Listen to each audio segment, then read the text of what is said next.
Greetings, players. I just got back from a convention, I was able to meet some fans, and I'm glad to see that you're enjoying my content. Although Touhou Kourinden's main campaign and post-game content are complete, the game is in its post-production phase as we're working to fine-tune any out-of-balance elements. Simply put, it's not finished yet. What am I going to be doing while Kourinden is in post-production? What's next for Drillimation? Well, it's Touhou Meijinka, Song of Divine Tempest, which is the project that I'm collaborating with Studio Emiko on. I don't want to disclose too much information on it, but I have released the soundtrack album on my Bandcamp. I kinda did what another Dojin Circle, Atelier in Wonderland, did by releasing an album in the style of a theoretical Touhou project fan game. I wish those fan albums had actual games, and that's what you'll be seeing with my own. I want to share what goes into making the narratives for our games, whether it be for Chuhou Joutai or the game I just completed. You're probably interested in making games yourselves, using inspiration from me, or want to know what tips or techniques I have to help you write your next big adventure. I've been creating games since 2018, which involves writing these scripts, but how do I do it? Over the years, I've created a lot of behind-the-scenes content. Specifically, I want to talk about these games' writing process. Before I begin programming a game when it's in its pre-production phase, I usually have to decide what kind of game it's going to be. Sometimes the game is basic without any dialogue, such as the Touhou 1, the highly responsive to prayers NES remake. It's all simple, and I don't have to spend a lot of time localizing into my other language. Most of the time, and by the current standards I've set, it'll all be cinematic and feel like a movie, such as the Chuhou Joutai trilogy, or Touhou Kourinden, which, as I said, was recently completed. The cinematic games are usually story-driven and tend to have a lot more production time. Most AAA games nowadays play out like a movie. The plot of Touhou Kourinden, for example, was split into segmented chapters with their own layout of maps, items to find, and enemies to fight.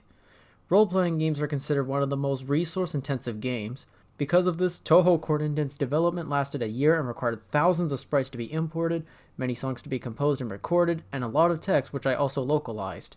Some games, however, took inspiration from my youth, being a sentimental retrospective I've affixed into a game. The Chuhou Joutai trilogy was a prime example of this, having to drive around Erie to locations that I remember to gather backdrops for cutscenes.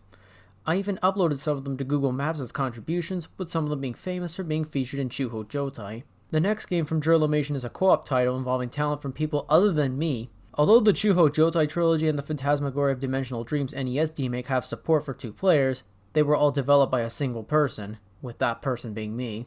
How do the gears for a new Drillimation crank? Let's go back to the beginning. First, it would involve crafting a story and writing a script for the game I want to make, followed by writing the soundtrack, preparing the graphical assets, and programming it all. Sometimes it could all be done at the same time. This is the standard I've set since Touhou 1, the highly responsive to prayers NES remake. As of today, little to nothing has changed. I don't save all my assets on external hard drives anymore except for the game being created. I always back up the game's source code during or after development. That way, if I need to reuse source code from an older project, it'll always be there. If you saw my October 2022 State of the Prophet Driller, I now save all of my assets to iCloud. There are some games with detailed narratives that can take a long time to complete. The original Chuhou Joutai took 3 years to make. 1/3 of that time was in pre-production, with a year and a half being the main campaign, and the last 6 months being post-production. The script and narrative were written during the development phase. The same thing happened for Touhou Kourinden. Those 2 games marked the start of their very own franchises. Although tedious, I enjoy making those games and I do plan to create more franchises throughout the 21st century, but I have to make them all spread out. The music content on this channel and the art I put out on social media are much quicker and only take a few days to complete. Most of the time, I'm working on my games. I always need to find ways to ensure I don't get stuck, like for example, trying to find a bug that I can't fix. Sometimes I would have to take to Reddit for answers. Some of those aren't helpful, but most of the time whenever I've had to put up a thread regarding an issue, I would fix them within 24 to 48 hours. When I'm gathering material to use for a game's narrative, what am I looking for? There is no answer on when I've collected enough material to use. My brain gets filled with a bunch of ideas daily, and when it comes time to note them all down, they sometimes disappear after a long day away from home, or after working on a lot of other stuff for the day. When that happens, that's a sign my brain dried up. In this scenario, I would work on something else or work on a different project.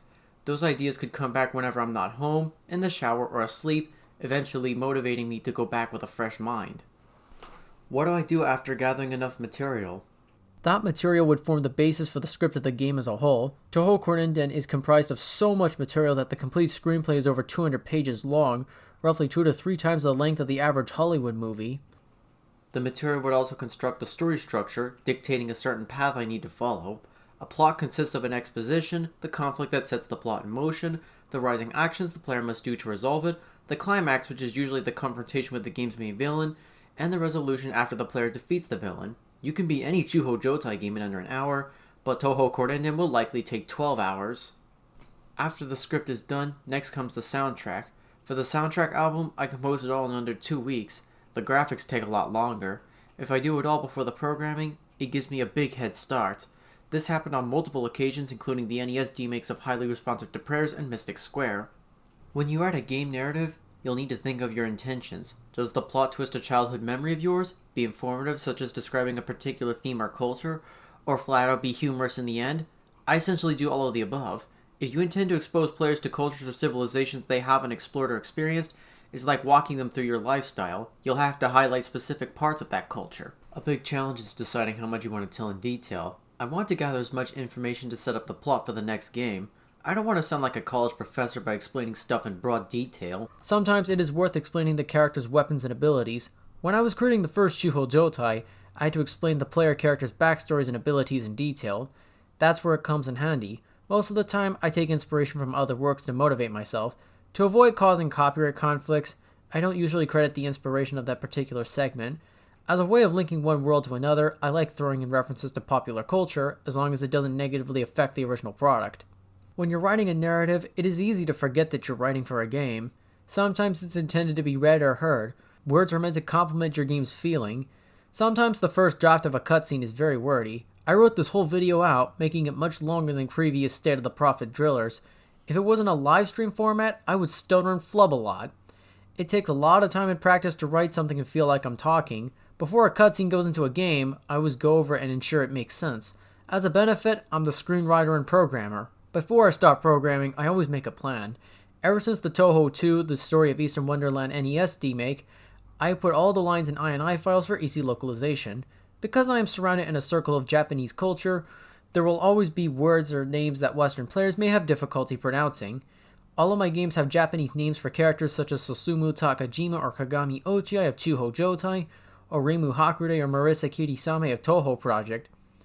Had I not spoken the language, I would end up butchering them, and you would not see the games as they are. Anyway, that's it. I hope you enjoyed my advice and found it interesting or useful in some way. If you're developing your own title, I was hoping you learned something helpful. I figured it would be fun to share what goes into making these games. I always have a lot of fun making them as much as playtesting them. Because of Drillimation, I have a lot of creative vision of what I want to do. It's great to have a fan base in the thousands, always acclaiming my work and making it sought after. Creating my own universe is a big part of who I am. I hope you're enjoying your summer or winter for our Southern Hemisphere players, so stay tuned for the future of Drillimation.